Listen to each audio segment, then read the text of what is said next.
You have a little jiggle, but we can manage that.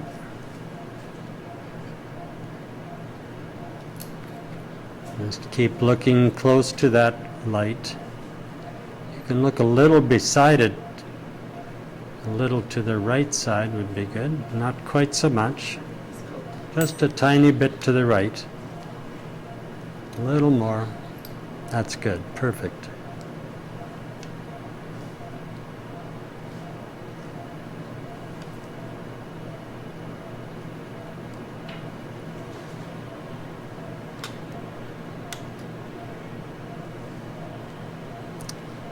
When one sits temporally and the patient looks a little to the right, you get a more vivid red reflex off of the optic disc.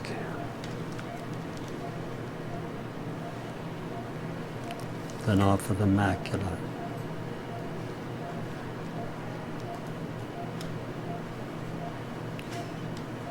So when there's a tremor like this, I like to just keep my hands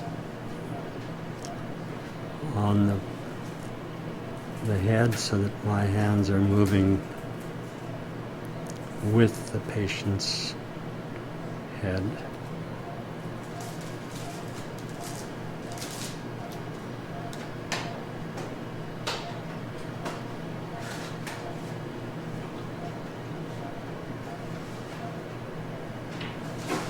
It's a 2.2 millimeter incision.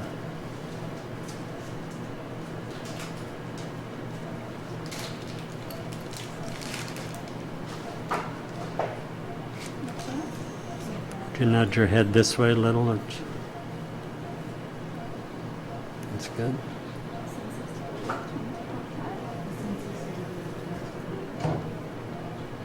So just puncture, create a little V, and then grasp the left side of it to start the CCC.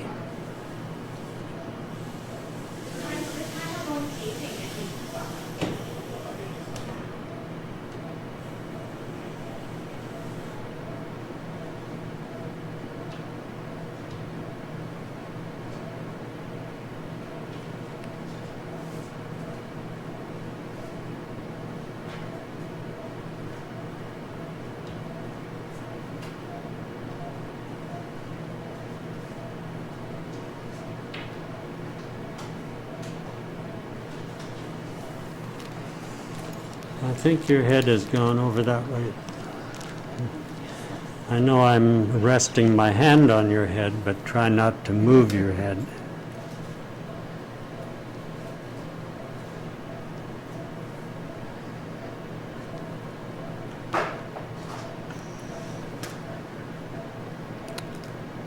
Hydro dissection, I like to start right at the edge of the CCC.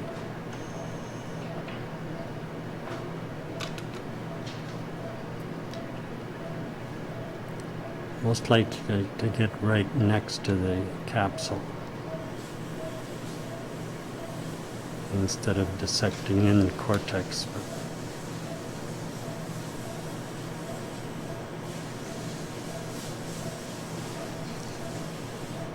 As soon as I see the fluid wave on the opposite side, I stop. I'm pressing down. Pressing down, now I'm going to inject slightly and press down,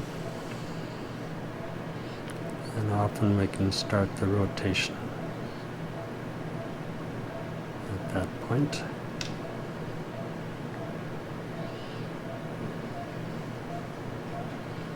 I like to make sure I have a good 180 rotation to make sure it's very loose.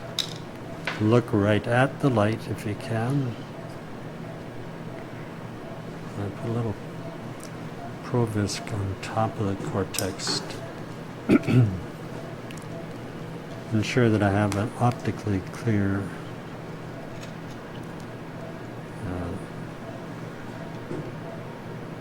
place in the viscote.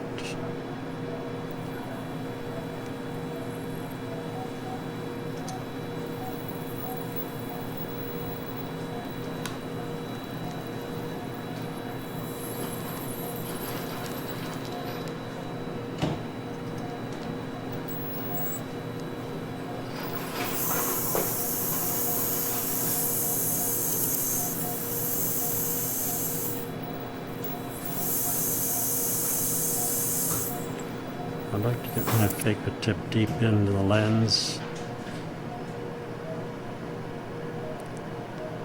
That way I can get a more complete fracture through the plate.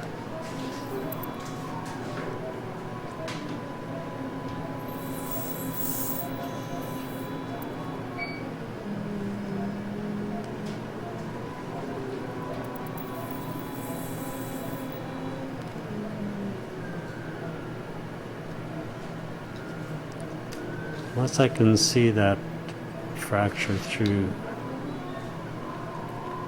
most of the lens, I'll turn it 180 and complete the fracture, but here I'm pretty confident that it's fracture. There I'm completing it.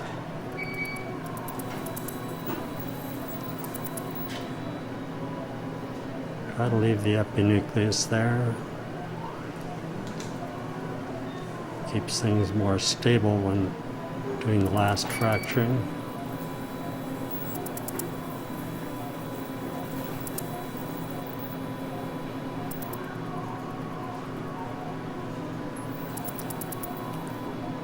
Smaller sections, more efficient with less loss of tissue from the phaco tip when emulsifying.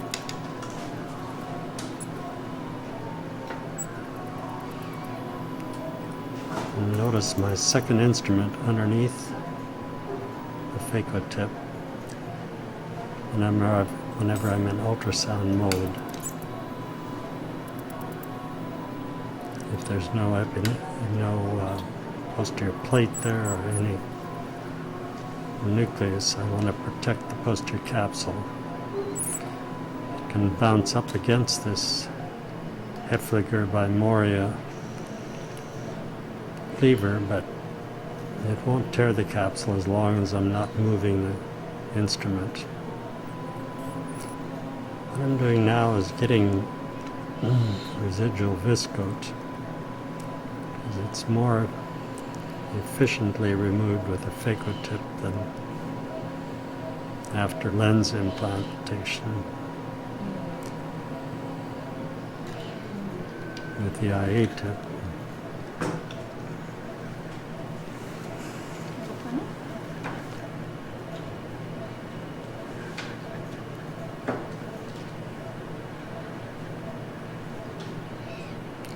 I put a little proline, a little lidocaine in the eye, and the scrub nurse is changing tubing.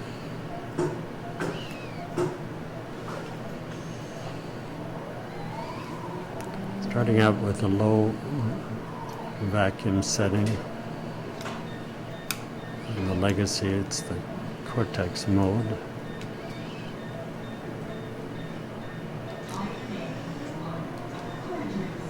So my maximum here is 130 instead of 550, so that's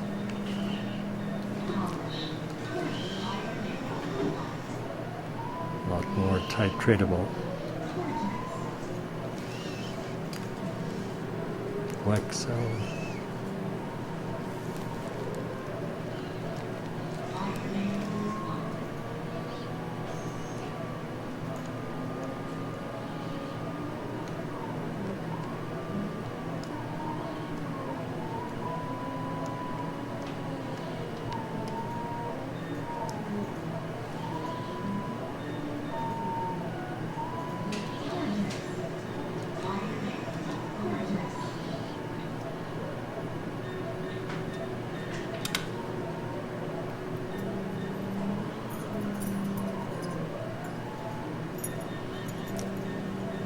Now in the lower vacuum setting, the cortex setting of 130 maximum, I'm vacuuming lens epithelial cells.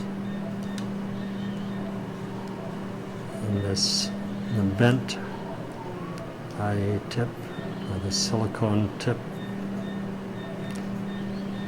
allows me like a finger to really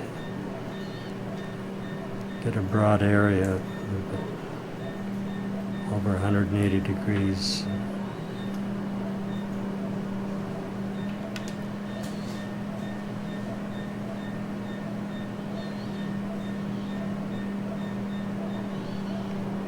Have to be careful with this if the pupil is small, because it'll grab the pupil if you get outside the edge. Polish. So this is 5 of aspiration and 2 of vacuum. And you can even turn the pump off and maintain the vacuum. If it's dinging, it means the vacuum isn't broken.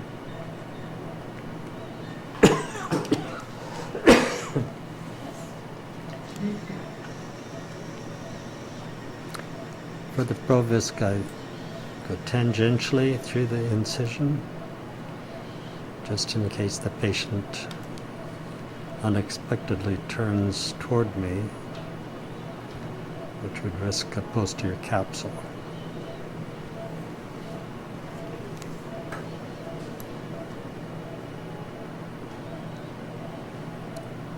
Can you try to look this way to your left side?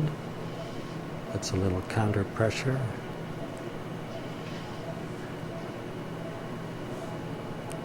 Okay, and now look toward the light again.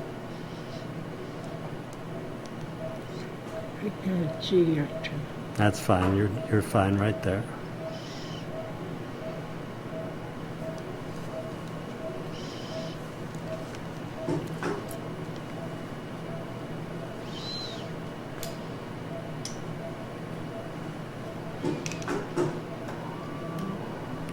I'll use very high vacuum that stabilizes the IOL. Cohesive viscoelastics come out more completely if you have a high vacuum setting. If you don't stabilize the IOL, it can spin in the in the capsular bag, and I think some risk to that. But because I have stabilized it, it didn't pull out what was under the lens, so that's why I'm going under to make sure I'm not leaving any.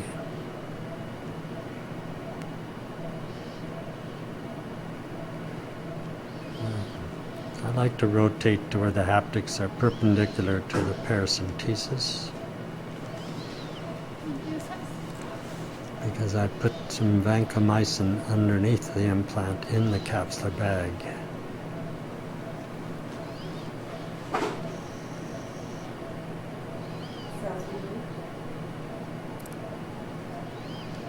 $60, correct?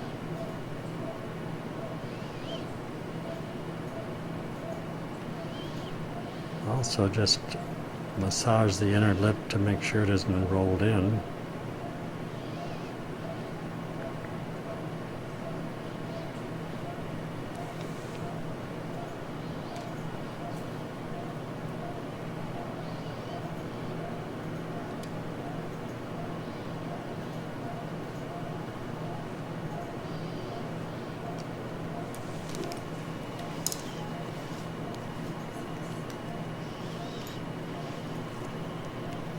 Like so.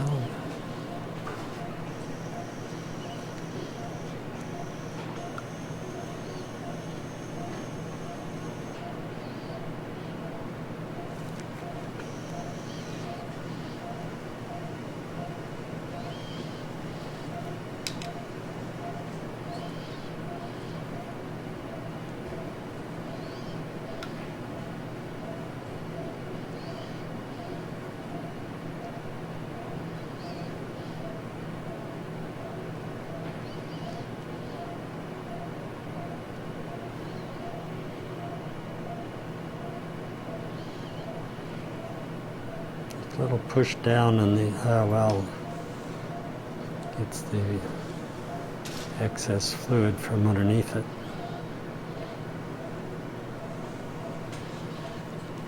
while I'm hydrating and testing the incisions.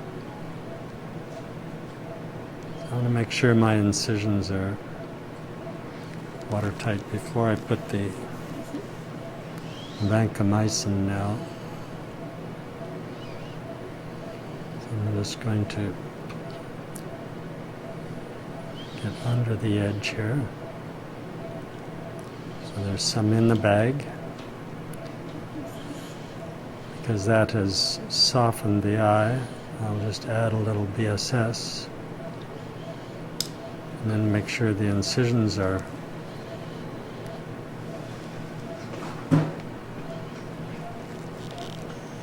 sealed again.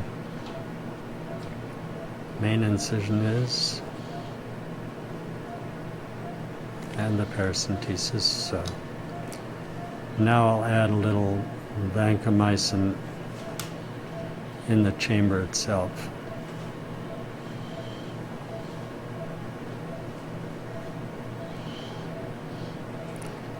And then check the pressure. And again, check the incisions.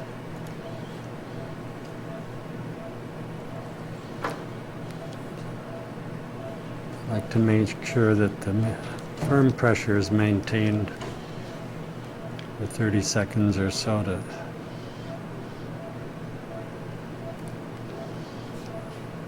confirm the wound is secure. It's a little too firm, and just burp it a bit. Okay, we're finished your surgery and all went well.